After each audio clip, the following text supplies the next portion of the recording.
हमारे सभी दर्शकों को सादर प्रणाम। जय श्री कृष्ण। आज का हमारा विषय है अचानक आने वाला शारीरिक कष्ट।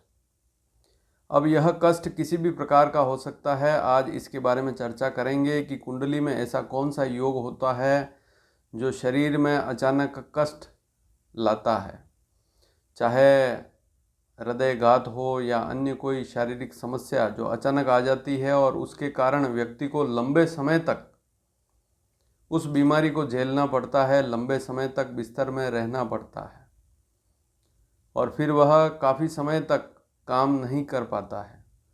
तो आज केवल एक योग के बारे में चर्चा करेंगे। हालांकि कुंडली में ऐसे अनेक योग होते हैं, उनको देखना समझना बहुत ज़रूरी होता है। बहुत से लोग समय रहते यदि इस योग को जान लेते हैं तो अपने स्वास्थ्य पर ध्यान देते हैं, खान पान व्यवस्थित रखते हैं, लेकिन बहुत से ऐसे लोग जो लापरवाही करते हैं, समय रहते ध्यान नहीं देते हैं और फिर अचानक शरीर में एक भारी कष्ट आ जाता है और फिर लगातार उस कष्ट को झेलना पड़ता है। ना तो वह व्यक्ति कोई काम कर सकता है और ना ही उसे कोई विशेष आनंद मिलता है। और हमारे यहाँ कहा भी गया है कि सबसे बड़ा सुख है काया, शरीर का सुख। यदि शरीर बहुत अच्छा है तो सब अच्छा है।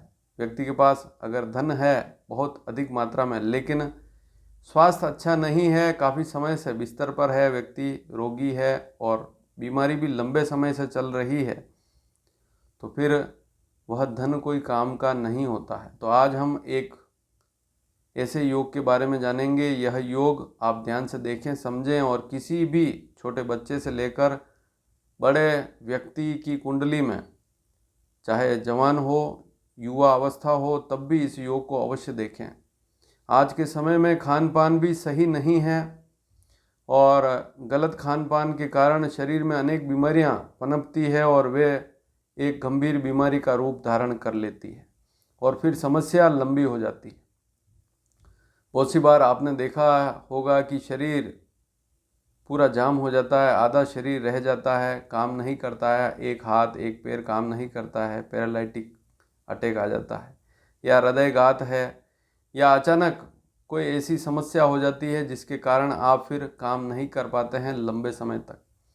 और अनेक बार हमने इस योग के प्रभाव से यह भी देखा है कि व्यक्ति काफ़ी समय तक ठीक भी नहीं हो पाता है। तो इसके लिए, इस योग को समझने के लिए सबसे पहले तो आप यह बात समझें कि यह केवल एक योग है। ऐसे अनेक योग ज्योतिष शास्त्र में लिखे हैं, लेकिन आज मैं केवल एक योग के बारे में चर्चा कर रहा हूँ। यह योग यदि किसी कुंडली में दिखता है तो समय रहते ही जागरूक हो जाना चाहिए और समय रहते ही अच्छा खान पान और स्वास्थ्य पर ध्यान देना बहुत ज़रूरी होता है। तो यहाँ पर आपको एक कुंडली दिखाई दे रही होगी, साधारण सी कुंडली। आप अपनी लग्न कुंडली खोलें और देखें। D1 चार्ट के अंदर इस योग को देखा जाएगा, इसलिए आप अपनी जन्म कुंडली, लग्न कुंडली खोलें। लग्न कुंडली में छठा भाव, आठवां भाव, 12वां भाव, ये 3 भाव ऐसे भाव हैं जो रोग के भाव कहलाते हैं। छठे भाव से रोग देखा जाता है, 8वें भाव से लंबी बीमारियां देखी जाती है। आज हम 8वें भाव के बारे में जानेंगे। कई शास्त्रों में राहु के लिए लिखा गया है कि यदि राहु 8वें भाव में हो तो लंबे समय तक रोग समस्या रहती है। लेकिन आज एक योग के बारे में चर्चा कर रहे हैं, तो उस योग को समझें कि कुंडली में, किसी भी कुंडली में, चाहे कोई भी लग्न हो, 8वें भाव में राहु बैठा हुआ है, सबसे पहली स्थिति तो आपको यह देखनी है। पूरा योग, पूरा वीडियो देखेंगे तभी समझ पाएंगे। तो कुंडली खोलें और देखें कुंडली का 8वां भाव, अष्टम भाव, यहाँ पर लिखा हुआ है अष्टम भाव। अब अष्टम भाव में, कुंडली के 8वें भाव में, लग्न कुंडली के 8वें भाव में कोई भी अंक हो सकता है। 1, 2, 3, 4, 5, 6, 7, 8, 9, 10, 11, 12। तो 1 से 12 के बीच में कोई भी राशि 8वें भाव में हो सकती है, लेकिन 8वें भाव में राहु हो। सबसे पहली स्थिति 8वें भाव में यदि राहु बैठा हुआ है, पहली स्थिति। और दूसरी स्थिति, लग्न का स्वामी भी 8वें भाव में चला जाए। लग्न का सीधा संबंध है शरीर से। यदि आपका शरीर खराब हो जाता है तो ऐसी स्थिति में शरीर को ही देखना पड़ेगा, लग्न को देखना पड़ेगा। लग्न अर्थात प्रथम भाव। प्रथम भाव का स्वामी 8वें भाव में राहु के साथ हो, पहली स्थिति। अब योग को पूरा समझें। 8वें भाव में राहु है, लग्न का स्वामी भी 8वें भाव में है, और एक स्थिति और समझनी है, चंद्रमा। चंद्रमा भी यदि राहु के साथ 8वें भाव में बैठा हुआ है तो यहाँ पर 3 ग्रहों की स्थिति। 8वें भाव में राहु है, साथ में चंद्रमा भी है, और इसके साथ ही लग्न का स्वामी भी 8वें भाव में है। या इसमें एक स्थिति और हो सकती है कि लग्न का स्वामी यदि 6ठे या 12वें भाव में हो और राहु चंद्रमा के साथ 8वें भाव में हो, तब भी ऐसी स्थिति बनती है। अब यहाँ पर एक बात और है कि कुंडली में जो 8वां भाव है, 6ठा भाव, 8वां भाव, 12वां भाव, इनके जो स्वामी हैं उनकी महादशा अगर चल रही है, हालांकि बहुत सी ऐसी स्थितियां होती है वहाँ पर जो 8वें भाव का स्वामी है वह लग्न का भी स्वामी होता है। ऐसी स्थिति में रोग की संभावना थोड़ी कम हो जाती है। जैसे मेष लग्न की कुंडली है तो लग्न का स्वामी मंगल होता है और वही मंगल 8वें भाव का भी स्वामी होता है। ऐसी स्थिति में संभावनाएं कम हो जाती है, लेकिन फिर भी ध्यान देना होता है।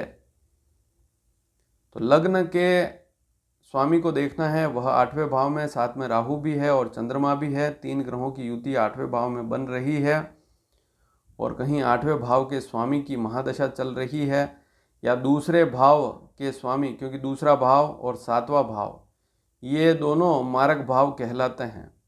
दूसरा भाव कुंडली का और 7वां भाव, इसको देखना भी बहुत ज़रूरी है। तो यहाँ पर समझना पड़ेगा, मैं पहले बता चुका हूँ कि वास्तव में मारक की स्थिति कब बनती है। मारक अर्थात शरीर को कमज़ोर करने वाली स्थिति वाला ग्रह। तो दूसरे भाव का स्वामी, 7वें भाव का स्वामी, उसकी महादशा अगर चल रही है तो स्थिति और ज़्यादा गंभीर हो जाती है। लेकिन जिस किसी व्यक्ति, चाहे महिला हो पुरुष हो, उसकी कुंडली में 8वें भाव में राहु है, लग्न का स्वामी भी साथ में बैठा हुआ है, साथ में चंद्रमा भी है, तो ऐसी स्थिति में, क्योंकि चंद्रमा अगर कमज़ोर स्थिति में है, राहु के साथ है, तो यह स्थिति सबसे ज़्यादा खराब कहलाती है, और विशेषकर 8वें भाव में। तो वहाँ पर उस व्यक्ति को बिल्कुल भी लापरवाही, विशेषकर शरीर के बारे में बिल्कुल भी लापरवाही नहीं करनी है। शरीर पर हमेशा ध्यान देना है। जब भी कोई छोटी समस्या आती है उस समय उस पर ध्यान लगाना बहुत ज़रूरी है, अन्यथा फिर समस्या बढ़ जाती है। तो 8वें भाव में राहु, और मैंने जो योग बताया उसको देखना बहुत ज़रूरी है।